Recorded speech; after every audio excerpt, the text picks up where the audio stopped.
Good evening, friends, colleagues, and any other strays that may have wandered in off the streets. Welcome to tonight's BOFAS Virtual Journal Club, resurgent after the summer break.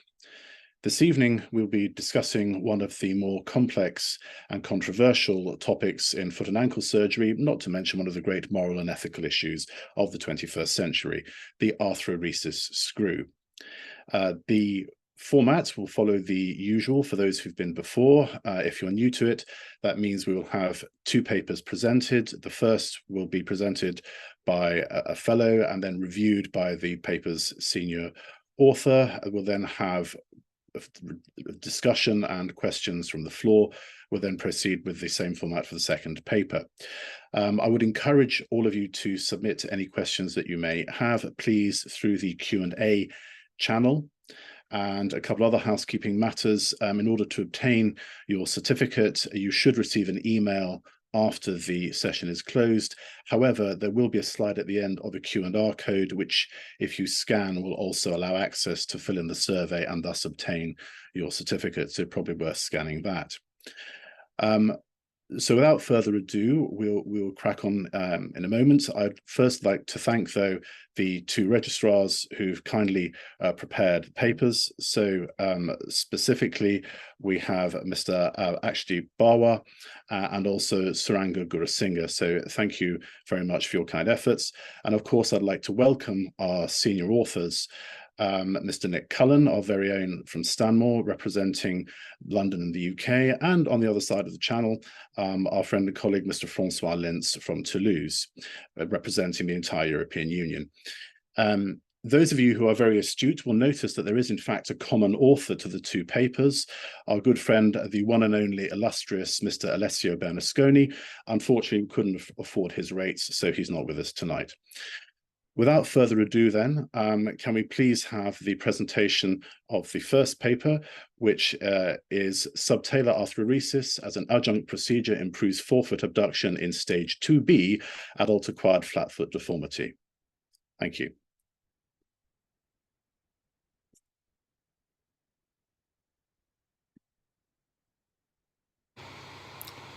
Good evening, everyone. My name is Akshdeep Bawa.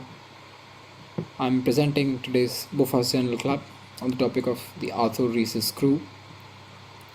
The article that I'm presenting is called Subtalar Arthroereisis as an adjunct procedure improves forefoot abduction in stage 2B adult acquired flat foot deformity. This is a very interesting article published by the Stanmore Group in June 2022 in the Foot and Ankle Specialist. It was a single center study and a retrospective analysis. A bit about subtalar arthroereisis. It is usually considered to treat pediatric age group. Most of the previous literature has focused on outcomes in this population. It has recently been advocated for stage 2 adult acquired flat foot deformity. However, all or most of the previous studies have retrospective design, limited sample sizes, short-term follow-up, and lack of comparative groups.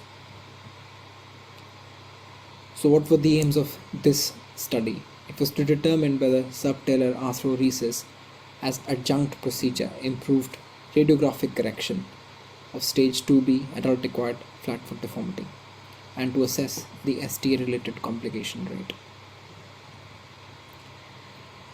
The methods. It was a retrospective analysis of 22 feet from July 2004 to January of 2019. All stage 2B AAFT patients treated by medializing calcaneal osteotomy, FTL transfer, spring ligament repair, with or without cotton osteotomy, and with or without STA were included. It was a single center study with a minimum of 24-week follow-up. All patients who were more than 18 years of age and who underwent surgical correction using the methods that I said before, they were included. Any patient that had any concomitant bony or soft tissue procedure outside the inclusion criteria was excluded from the study. The excluded patients also included those with inadequate or unavailable weight-bearing pre- and post-operative radiographs. So this is a slide showing the demographics of the patient that were considered and excluded from the study, and eventually the 22 patients that ended up being part of the study.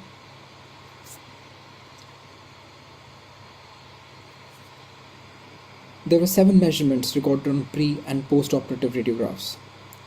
The dorsoplantar view to measure talonavicular coverage angle, the talocalcaneal divergence angle, and the calcaneo-fifth metatarsal angle. The lateral view to measure the talocalcaneal divergence angle, the talo-first metatarsal angle, the Dijon-Anonier angle, and the calcaneal pitch angle. The measurements were taken by 2 observers and repeated again by a single observer. Appropriate statistical tests were applied, so student t-test to compare normally distributed variables, Wilcoxon rank sum test for non-normally distributed ones, and Fisher test for categorical variables. So what were the results? They had a mean radiographic follow-up of 11.2 months. They found that there was excellent reliability, both intra-observer and inter-observer. All the radiographic measurements showed a p-value more than 0.05 for difference between the two groups as regard corrections. But on multivariate analysis, it was found that subtalar arthroereisis was the only reliable predictor of change in the talonavicular coverage angle, with a mean improvement of 19 degrees with STA and 11 degrees without. The mean change in calcaneo-fifth metatarsal angle was again 6.9 degrees with STA and only 1.8 degrees without.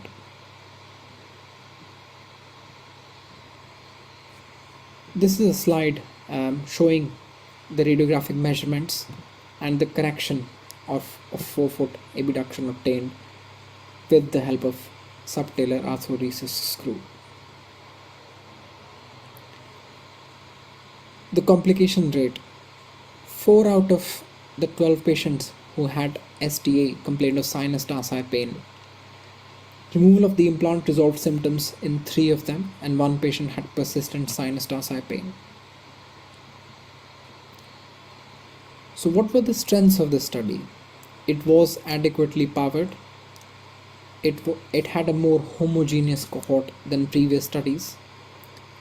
They excluded posterior soft tissue releases, which could have led to treatment bias, and all patients that were included were stage 2B adult acquired flat foot deformity. Another good thing was the authors acknowledged most of their limitations when publishing the article. This is a very interesting slide showing the amount of correction post-operatively in the measurements, and I've highlighted 2 different measurements that I'd like to draw your attention on. So you can see the patients that were considered for subtalar arthroereisis had significantly more deformity as regards talonavicular coverage angle. So patient choice may have led to bias in the study. Other limitations: as we saw before, only 1/5 of patients could be included. The STA was performed by 2 surgeons primarily, and there was a 3rd surgeon whose patients were included in the analysis, but he did not perform any of the STAs. Repeat radiographic measurement was performed by 1 observer, so there could be an element of confirmation bias. A p-value of 0.1 was chosen for discrete variables, that is cotton osteotomy and STA. Now 1/3 of patients needed further surgery in the form of implant removal. They haven't commented on any recurrence of deformity post screw removal.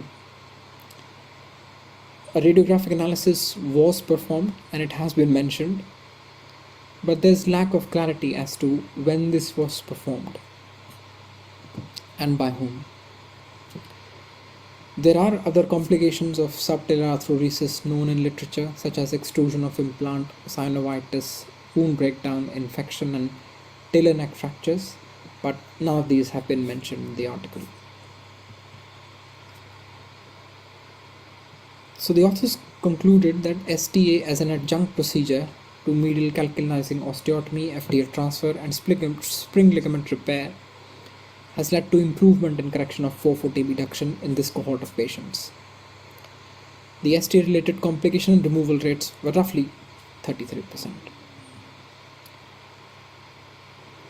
So they recommended to consider STA to improve forefoot abduction instead of lateral column lengthening, as it has its own complications, and to counsel patients for sinus tarsi pain and potential further surgery after STA.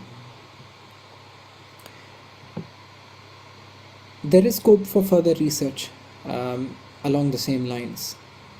We could do studies with larger sized cohort of patients, possibly have randomized studies to investigate the role of subtalar arthroeresis fully in AAFT. Also, as the authors have mentioned themselves, this was primarily a radiographic analysis, and we could carry out studies with patient-reported outcome measures on similar groups with a comparative cohort of patients to see if there's any clinical benefit in the long run. Thank you for your patience.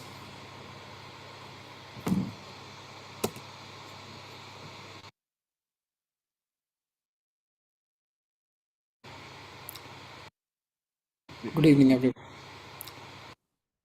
Thank you, Ashley, for that excellent summary of the Stanmore Group paper. Just a reminder to everyone participating, please do feel free to submit questions you'd like to address via the Q&A channel. Without further ado, I'd like to introduce our excellent colleague, Mr. Nick Cullen from Stanmore. Nick, can I ask you please to reflect on your paper and share with us your thoughts on the paper itself and also the topic of the arthroeresis screw in general? Thanks very much, James, and thanks very much for a very nice presentation of the paper. So I suppose our thoughts with regards to the paper came around based on these quite challenging, more severe deformities in the flat foot. But in these deformities, I think the standard medializing calcaneal osteotomy and FDL transfer and spring ligament too often leave a residual deformity. So traditionally what we've done with the bigger deformities is a lateral column lengthening is one option, but that's got a significant level of comorbidities as well with regards to lateral column pain and actually osteotomizing into the subtalar joint. So the proposition was that a arthroeresis screw may provide a degree of correction in these moderate to severe deformities with a lower level of comorbidity or reversible comorbidity. The reason we picked the two Bs was a bit more severe deformity might be challenging to correct with a subtalar with a subtalar screw, and maybe better with a lateralizing calcaneal osteotomy. And the type 2 deformities seem to do quite well with the standard repair. So this is something that's come off the back of quite a bit of work, and our feeling was that the arthroeresis screw probably did provide a benefit, but the question was how we would go about proving that. And I think it's been highlighted in the summary here that these are sort of the short steps towards possibly validating this as a useful alternative in the more moderate to severe deformities. What we tend to do with there's been a question in the question and answers here with regards to the pain related to the sinus tarsi afterwards. And as a matter of routine, what we've tended to explain to patients beforehand that this is a temporary splintage of the repair, and that a high number of patients will require removal of the implant at about 6 months. So on the surface of things, there's quite a high complication rate. In the last page of your summary, there was a 1/3 complication rate here. But I'd probably put this down to what the way we look at it is more of a planned removal of an implant, or a semi-elective removal a period of time down the line, which is a relatively straightforward procedure. And with regards to it's very useful. One of the shortcomings is that it would have been nice for us to have post-removal X-rays and actually be able to assess whether that deformity was maintained, the correction was maintained. Our anecdotal look at things is that the corrections do tend to be maintained afterwards, and most of the time this pain resolves. But that would be something that we're going to, further follow-ups look at and see if we can characterize that as well. Fine. Yes, I think that's a very, very pertinent point. And indeed, one of the questions I was going to ask you was what happens to the correction once you take the screw out? But obviously, you've sort of addressed that, at least anecdotally. To go back to the complications, I wholly accept the point that there's a planned removal, if you like. Do you warn the patients that there's a significant chance of ongoing pain from that? And secondarily, have you had any of the other classic complications of arthroeresis screw, so extrusion, for example, or a talar fracture or a wound problem, anything like that with your group? To date, we haven't had any of the complications of extrusion, infection, or talar neck fracture, but James, that might be a matter of time. As a standard, we counsel patients that there is a likelihood that we will come back at 6 months to remove the arthroeresis screw, and that 50% of people will need the screw removed. So it's an understanding prior to going ahead with this that might need to be done. Okay, thank you. Moving on to a question from an illustrious colleague in the Northwest who's the master of the fantastic plastic. He says, if the screw is used to try and prevent lateral column lengthening, what is the indication to do a lateral column lengthening at all, as he has not found it necessary, particularly if you've got a good cotton osteotomy going in? So when then would you use a lateral column lengthening? So, Mr. Clough, I think we may have to agree to disagree. And my feeling with the cotton osteotomy is that's something that I tend to use once we've reduced the hindfoot to correct the supination. But I don't think that in my hands, a cotton osteotomy isn't great at addressing that abduction deformity. So when, for example, when you lie the patients on the front and look at the foot compared to the alignment of the tibia, if there's a marked abduction, I don't think that a cotton osteotomy addresses that abduction. And it's in those patients with marked abduction and talar uncoverage that I think a lateral column lengthening can be helpful. And in those patients who have a severe talar navicular uncoverage, I would tend to go towards a lateral column lengthening. For those moderate talar uncoverage, my practice now is to use this arthroeresis screw. That makes sense. Certainly in my hands, the cotton osteotomy is to correct the residual forefoot supination rather than abduction. But it may be that Tim is cutting his cotton in a slightly different way, as it were. Yeah. Some further questions from Edward, a technicality. When you're doing the procedure, at what point is the implant inserted? So can you talk us through how you go about this operation? So I tend to do a sinus tarsi incision. The implants we tend to use have a little guide wire, and I make I just blunt dissect down into the sinus tarsi, and then the guide wire passes across the canalis tarsi. So you tend to be able to pass that right along through the sinus tarsi. all of the time we use it, we always use it with a tibialis posterior reconstruction. So we have a medial wound, and you can see that wire pass out medially.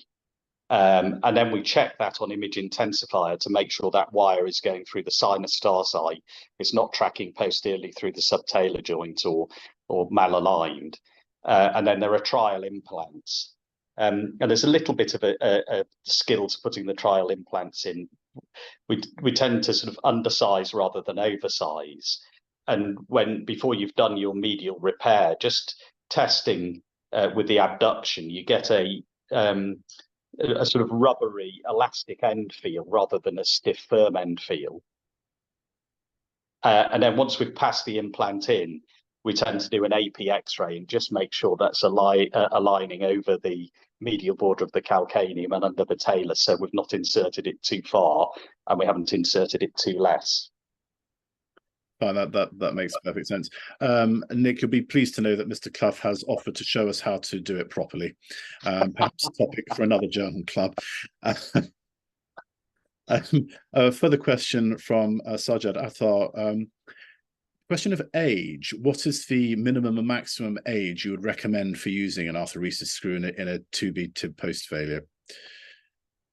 That's an interesting question. So I don't think we have an age limit. It's I suppose the limitations are if somebody is very hypermobile, if we have someone who has a high BMI, if there's associated degenerative change, then we may not use an arthroesis screw. We don't see many people who are very young who have a grade 2 B flat foot. So I don't think there's an age cutoff really. I think there are other issues, but not particularly age. Fine, that makes perfect sense. Going back to the question of removal, you talk about it as a sort of semi-elective, semi-planned procedure. Do you tell the patients there's a particular time scale for this, or do you have a time scale in your own head, or do you just wait for it to get sore? Not before 6 months, and then and if they have no symptoms, we won't remove it. It's not unusual at all at 6 months. Once patients have healed up, they're out of all support, they've finished the physio, they're starting to become more active, that they develop some pain in the sinus tarsi. And if that is pervasive and limiting, we'll remove the arthroesis screw. If it's tolerable, we say we might need to move it if it becomes restrictive for you. Sure. Okay. The question, your paper focused very much on radiological outcomes as the measures. And I think that was discussed at some length as to exactly which angles you were measuring.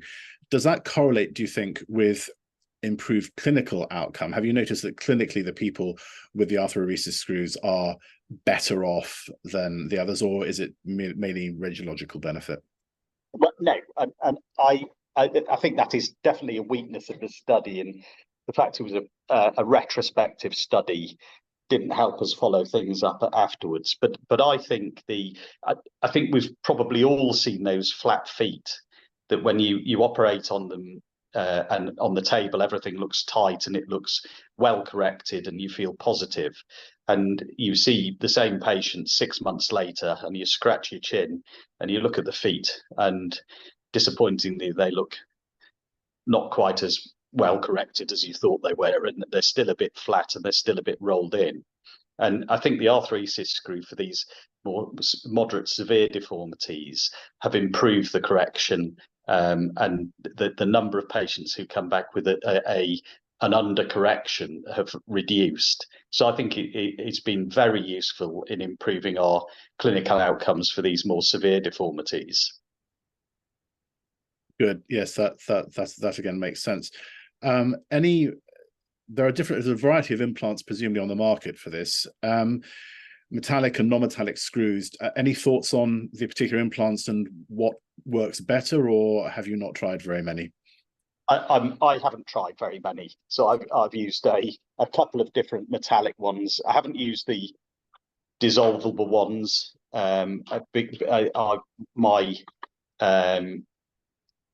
my concern with those is that they might cause more of an inflammatory reaction in the sinus tarsi, and so we've used the metal ones, and I haven't got a wide experience of what's better than what, I'm afraid, James. No, that's how it is. You haven't been whoring yourself out to all the companies trying lots of different things. I have one interesting question. I noticed in your paper that the patients with right-sided surgery seem to do better than the left. Is this, do you think, a simple chance of a small sample, or are you better at doing the operation on the right foot, Nick?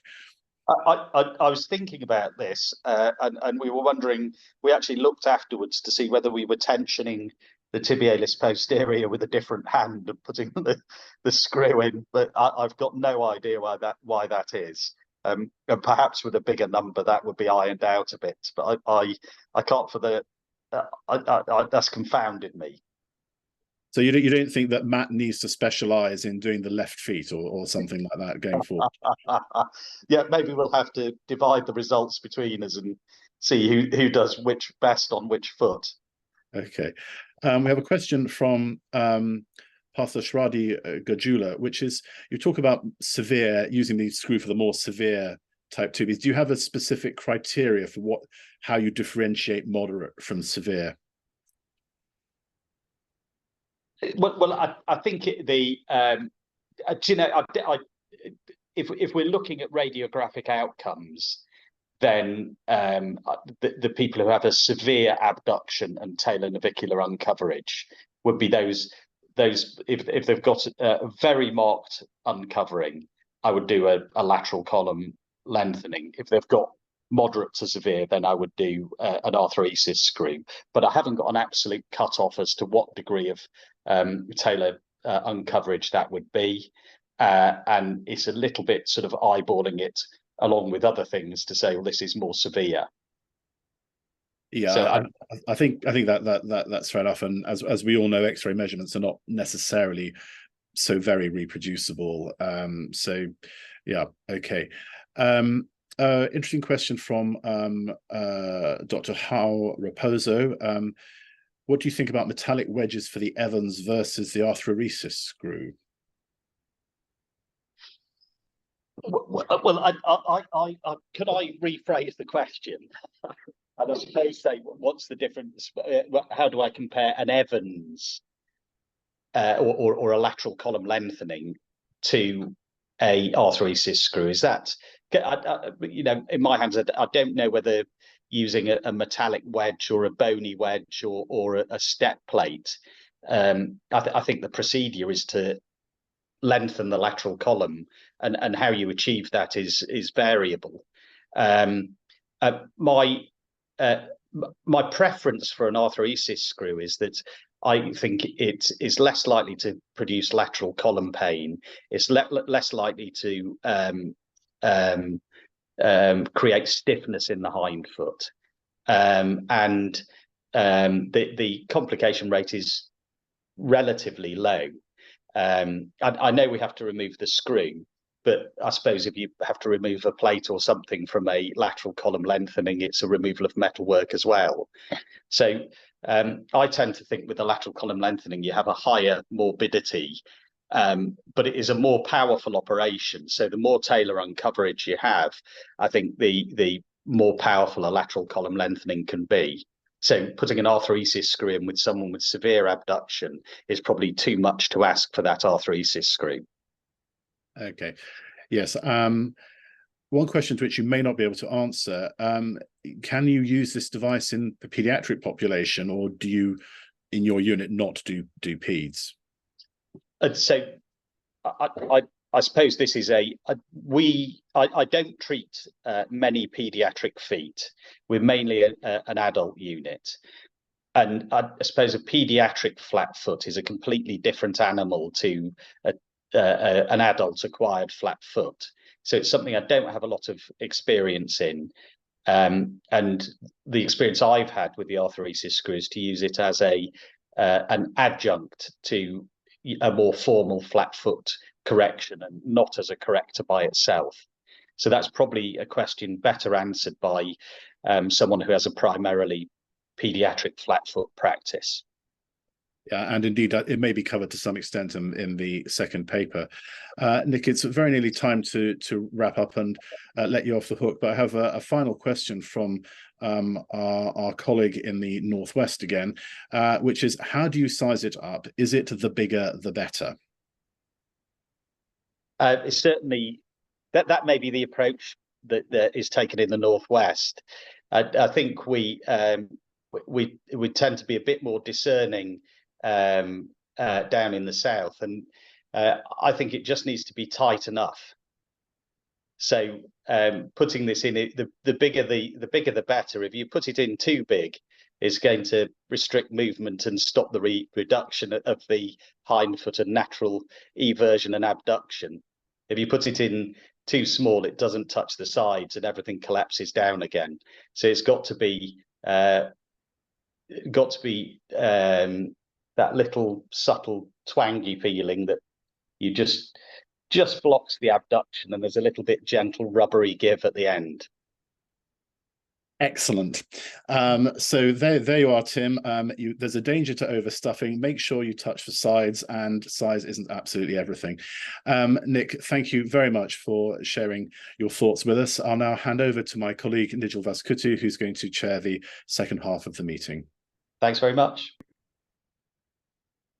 Thank you, James. Thanks, Nick. We'll move over to the second paper.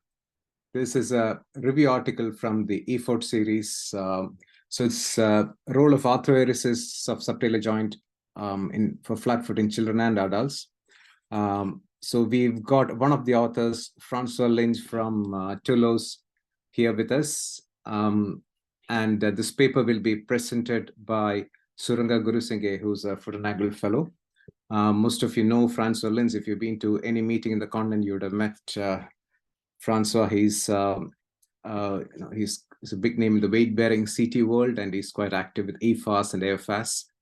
So we'll see what Suranga has to say, and we'll listen to his summary of the paper. Over to you.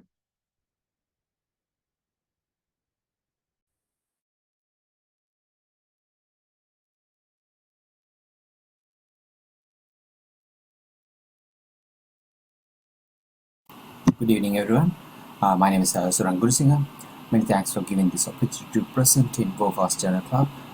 This article review the role of arthroereisis of the subtalar joint for flat foot in children and adults. This was published in E4 Open Review in 2017 November. Authors were Vanasconis, Lintz, and Sadie. Flat foot is one of the common conditions present to our clinic, both adult and children. It is a triplanar deformity. Managements are conservative and surgical options. Today we are going to discuss about the alternative surgical option of subtalar arthroereisis. Up to date, there are no clear consensus about the subtalar arthroereisis. Therefore, aim is to critically review the article, define the role of arthroereisis in flat foot, and clarifying the current understanding, highlight the where knowledge is lacking. Treatment for children consider measures reassurance and orthosis. However, effect of orthosis disproved from Ulenak paper in 2016. Established treatment options are soft tissue and bony procedures, and I'm not going into detail of this as it's in everyday practice.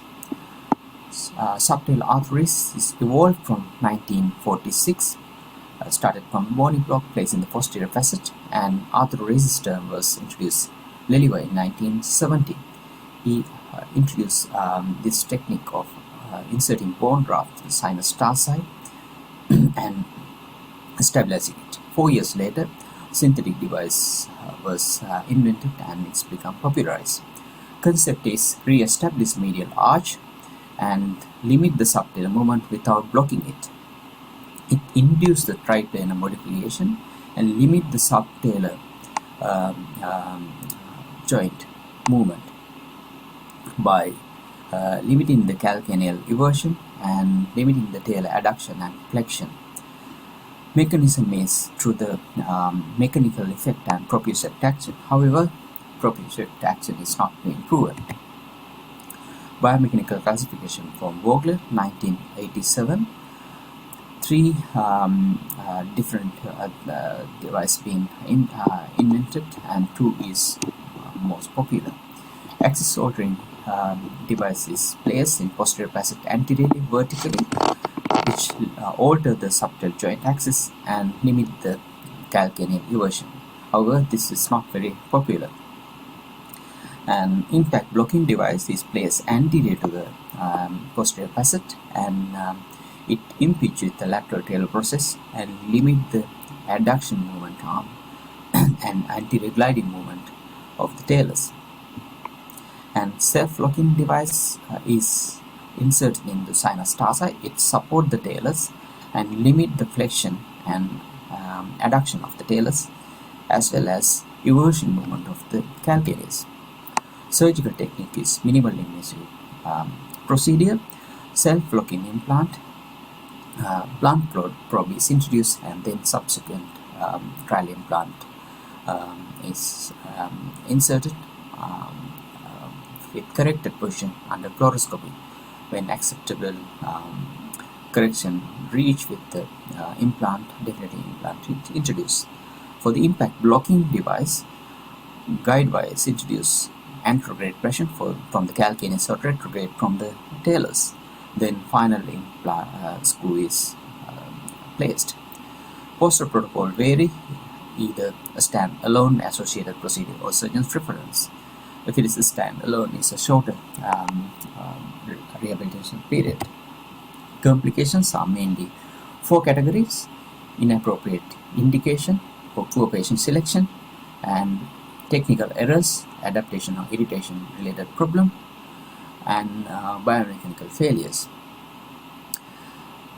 Metcalf done a study in 2011. His study is only a study child-specific forms, and this is the assessment tool used. He mentioned the most common complication is sinus tarsi pain, and pain is settled with implant removal, which is comparable with the other authors as well. Complication rate up to about 18.6%, and implant removal is up to about 19.3%. Overview. This is from Chong work in 2015.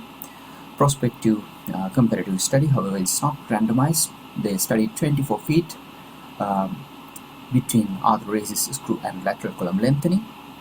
Follow-up period was 12 months.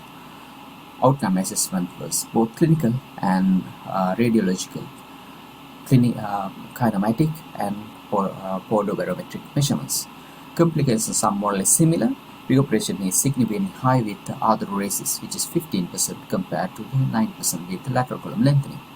Conclusion: subtalar arthroereisis may be considered useful alternative.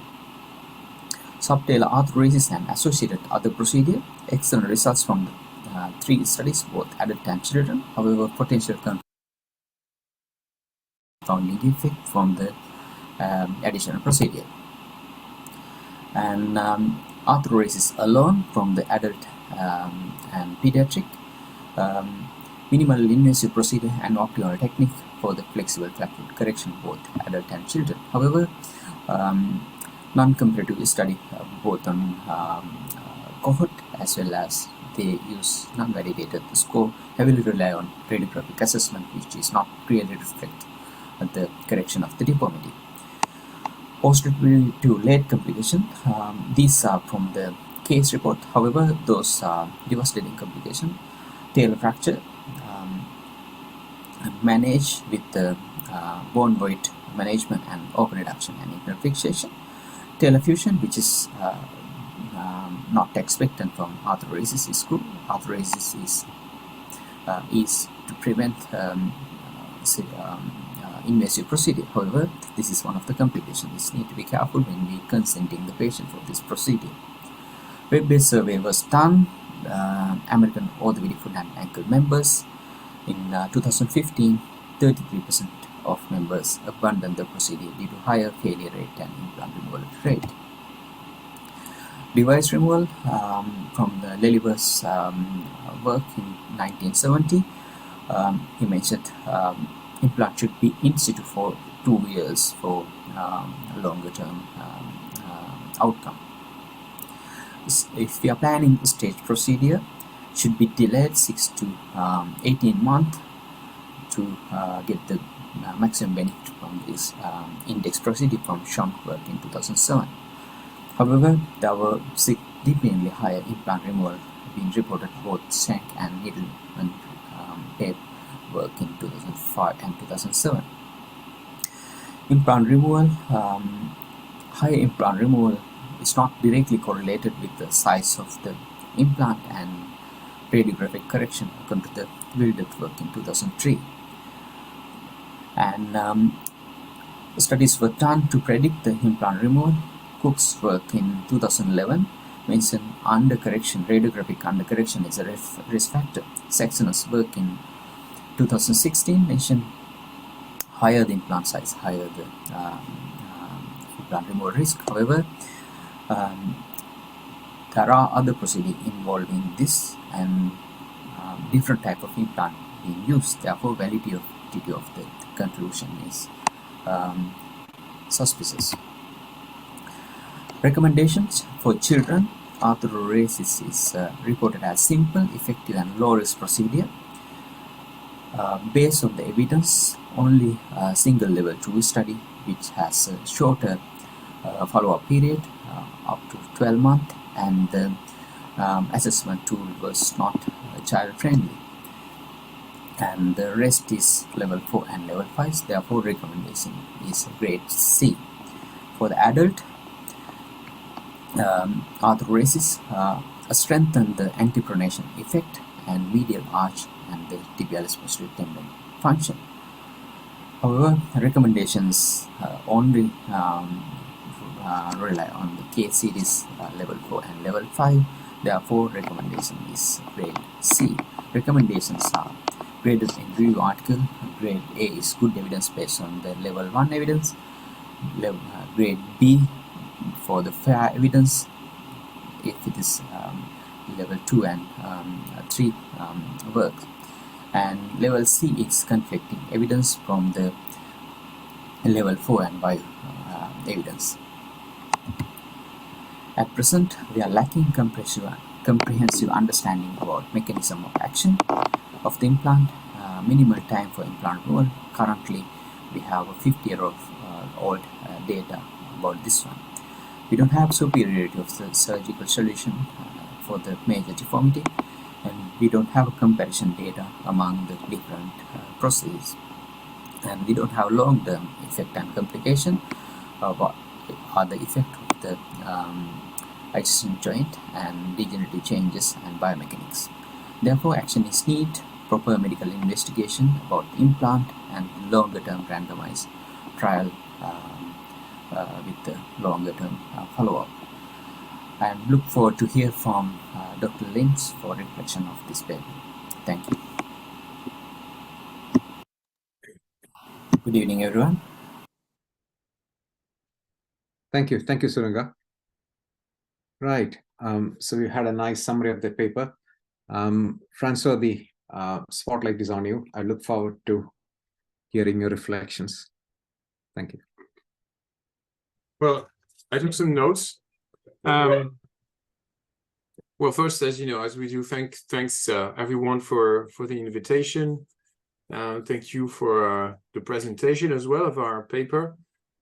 Just so you know, I was invited by Alessio on this paper. I'm sure you're aware they do quite a lot of these in Italy, and we do a lot fewer in France. And so I was kind of the bad guy in the paper.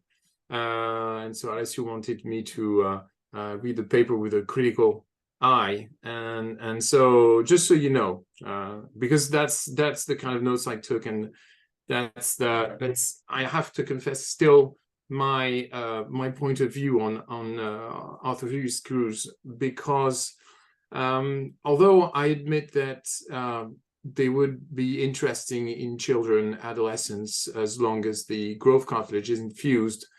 I don't really see that they would make a difference in the long term in adults. And that would be my main criticism of the past and current literature. When you look at this literature, there's hardly any follow-up after 2 years. Metcalf's paper is the only comparative one, and it's only 12 months.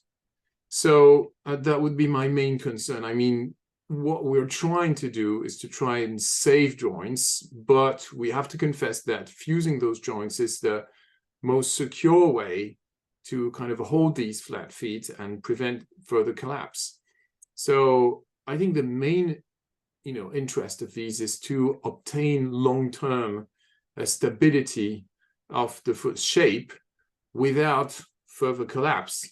And I don't see that as being properly investigated in the literature. So then there are other concerns. One of them is, I have to say this, I know you're waiting for me to say this, weight-bearing CT. I mean, that's one of my concerns in any radiographic study that isn't done with weight-bearing CTs, is the measurements are not reliable, and measurements are everything in the investigation and follow-up of flat feet. So yeah, that's another let's say minor concern, but my main concern is the absence of long-term follow-up, and I'm concerned that those procedures would fail provided a proper series of adjunct procedures isn't provided, and that would be for kids and adolescents, but I'm not sure it would work longer term even in adults. So that's why I was kind of the bad guy, and that's kind of my position today, but I'm open to any questions. Francois, can I ask, do you have a pediatric practice? Like, do you do teenage flat feet? Well, I do some. I do them though when cartilage fusion, growth cartilage fusion is obtained. I don't do them before because we have an excellent pediatric department in the University Hospital of Toulouse. So I send my patients over there for treatment. But I used to do them, during my training, and well, the pediatric surgeons there seem to be quite happy with the results, treating kids before the growth cartilage are fused. Now, the thing is, I don't see any proper long-term follow-up. I don't know if it's the case in Britain, but in France, there's a kind of breakage between the follow-up of pediatric patients and adult patients. Like, pediatric patients are treated while they're pediatric, and then nobody knows what they become afterwards. And then we treat adults, and we don't really know what happened before. So I think there's definitely some progress to be made there, talking to each other. There's also one thing that, the new weight-bearing CT devices that go right up to the hip are starting to teach us, and we're starting to question, what are we doing to kids who have flat feet? I mean, if they have flat feet, it's probably to compensate some kind of rotational deformity higher up in the lower limb. So, I'm not saying we shouldn't, but what is the impact of doing that on, later growth and the state of those lower limbs or higher in the future? That's also one of the recent questions that have been raised. Again, there was this discussion about size is everything. I mean, in your technique, how do you prevent overstuffing? How do you prevent overstuffing? Sorry? How do I prevent overstuffing? Well, I do in adults, I do Alpasta procedure, so arthroscopic posterior subtalar arthrodesis, not arthroeresis. So I guess I have no concerns with overstuffing. But I guess and from my past experience, the clinical exam, the preoperative clinical examination is the key. And from the reduction that you get manually, I guess that you can feel it when it's overstuffed. Yeah, I feared you would ask me about sizes, everything. I could see Nick had some trouble answering without bursting out, but I'm ready for more. For the benefit of trainees and fellows on this meeting, when do you how do you assess on the table? I mean, Nick was talking about the twangy effect and all that. So when do you think, okay, I've corrected enough? Because we are comparing this with other procedures, right? I mean, this is an adjunct to your MCO and your tendon transfer. Well, to be honest, I think that it's very difficult to overcorrect. So I really push as hard as I can into inversion, and then and that's when I consider my correction is optimal. I've never seen overcorrected patients doing this. I've seen patients complaining of callosities under the lateral border of the foot, sometimes, which mostly go away with proper insoles being fitted. I think the problem is more undercorrecting and then having a recurrence of the deformity. But then again, I'd like to see more of the longer follow-up, in the literature, like, something like arthroeresis alone versus arthroeresis plus adjunct procedures versus arthrodesis, and then, followed up something like 10 years. Then I think that we would have a better understanding of what we're doing. It's a question on the forum from Mr. Siad Haddad. Would you use the screw alone in teenage patients?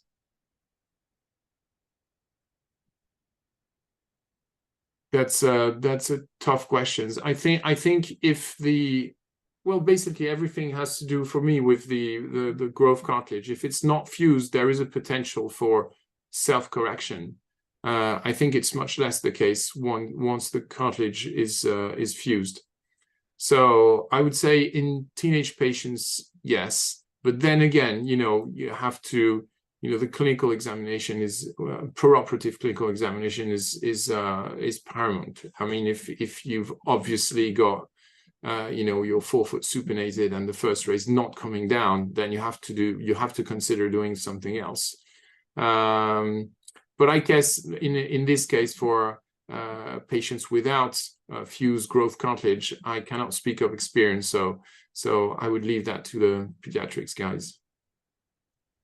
Right. So I'm going to read a fairly long comment. It's not a question, it's a comment from a colleague on the chat forum. So Madhu Thiruvidala says, in my practice, I do not remove the screws. The implant can be used when the ST joint is flexible. The sizing of the implant is key, and the symptoms are due to bigger size implants, so he feels you do not have to remove them. So what is your unit's practice on removing these? Do you advise your patients routinely, or do you just wait for the symptoms to develop? Or do you go for time? I mean, because some papers say you leave them in for 2 years to remodel. No, I don't think there is a rule of thumb for that. I mean, you've seen the implant hardware, the implant removal rates are between 20 and 40% in Alessio's paper. So sometimes you have to remove them because they're painful. So that just eliminates a bunch of them. And for those who are not painful, I think it's entirely sensible not to remove them, because then the risk you're taking is for recurrence of the collapse. And that's my fear. That's why I don't do a lot of them. the thing is that we don't have this long-term follow-up. What happens when you remove them? So I would be actually fearful of removing them if I don't have to. The thing is then, if you leave them in, then it's pretty much like posterior subtalar arthroscopic arthrodesis. There is not much clinical difference. So then my question is, what is the point taking the risk of having to do this hardware removal if you don't have to? But again, that's I'm saying this, but that's a study that has to be done with a longer follow-up. So I do concur with our colleague that if you don't have to remove them, then it's entirely sensible to leave them in. How easy are they to come out? I mean, have you had? Do they come out? Well, I've taken some out, not a lot, as I said, but in that case, they came out before and they're just under the skin, so they're not very difficult to remove. Okay. So, for trainees, waiting to come out and start their practice, they would be like, excited, oh, I got something new to add to my, armamentarium for flat feet. What is your advice, takeaway message for the trainees? Okay, don't take anything for granted that didn't have weight-bearing CT in their follow-up sometime. Get yourself a weight-bearing CT, fight for it, and then we'll all understand things a lot better. So that's my first takeaway. And second takeaway for the arthroereisis screw is that definitely use them in the young. Be wary in adults, and if you're in between, assess the patient, and if he's fearful of arthrodesis, then you have the option of the screw, but never without adjunct procedures. Realignment is the key.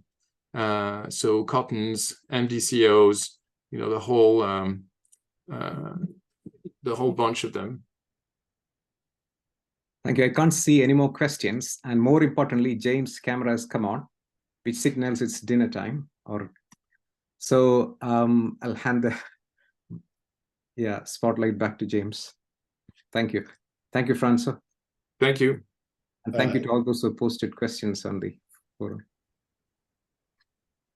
Well, I'd like to add my thanks to Nigel's, firstly to Nigel himself, secondly to Francois, Nick, to Akshdeep and Surang for presenting the papers, and also to May, Labidi and Tomakis for providing IT support. Thank you all very much. A couple more bits of housekeeping just to remind you all, you should obtain an email following the meeting if you fill out the survey, you then get a certificate with CPD points on it and so forth. If you're lucky, it might even be signed by the president and the chairman of the scientific committee, although if they attach their photographs, that might not necessarily be such a great thing. The next meeting will be provisionally on the 8th of November. That will be, I hope, confirmed by email. If there's a change of date, you should all be informed as BOFAS members. Again, just finally, might be worth scanning the QR code at the end so that if you don't receive the email, you can still fill in the survey and obtain your certificates. One other little thing, if there are any burning issues, please do feel free to email me or anyone on SciComm with suggestions for future topics, burning issues. But otherwise, I think it just leaves me to say thank you very much to everyone for the whole evening. I'm not sure we've necessarily decided whether the arthroereisis screw was indeed God's gift or the work of the devil, but probably something in between, which I suppose is where most moral philosophy ends up anyway. Thank you all very much, and I hope we will meet again in a couple of months' time. Good night.